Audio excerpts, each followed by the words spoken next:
Hi guys, இன்றைக்கி Sunday. ஒரு 8 மணிக்காக தூங்க விடுவாங்கன்னு பார்த்தா காலைல ஒருத்தன் 5 மணிக்கு எழுந்திரிச்சு அண்ணி ஹீட்ரு போடுங்கன்றான். இன்னொருத்தன் ஏந்திரி தங்கம்மா ஏந்திரி அப்படின்னு என்ன எழுப்புன்றான்.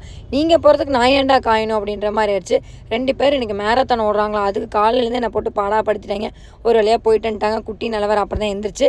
பட் எனக்கு என்ன ஒரு ஹாப்பினஸ் தான், எனக்கு பிடிச்ச 602 நம்பர் வந்து அமைஞ்சுது. சானும் பார்த்தோன்னே ஷாக் ஆகிட்டா, டேடி மெடல் வாங்கியிருக்கீங்களா டேடின்னு. ஆனால் அவளுக்கு தெரியாது எல்லாத்துக்கும் கொடுப்பாங்க, மெயினாக ஃபினிஷ் பண்ணவங்களுக்கு அது கொடுப்பாங்கன்னு அவளுக்கு தெரியாது. ஹுசேன் போல்ட் மாதிரி டேடி ஓடிட்டு மெடல் வாங்கி வந்திருக்காருன்னு அவன் நினச்சிட்டு இருக்கா.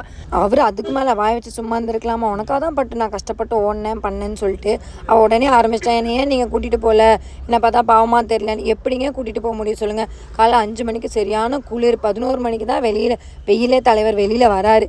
அப்படி இருக்கும்போது இவளை எப்படி கூட்டிகிட்டு போய், ஆல்ரெடி இருமல் சளி இருக்குது, சொல்லவே வேண்டாம். ஒரு வழியாக சமாளிக்கிறதுக்குள்ளே எனக்கு இன்றைக்கி போதும் ஆகிடுச்சு. நானும் சாணுவேன் இன்றைக்கி வெளியில் கிளம்பணும். ஆனால் சாணும் ஷாக்கோட போகிறேன், நான் என் ஹஸ்பண்ட் கூட போகிறேன். அதனால் சாக்லேட்லாம் சாப்பிடாத பட்டு அப்படின்னு சொல்லிட்டு டாட்டா பாய் சொல்லிட்டு கிளம்பிட்டோம்.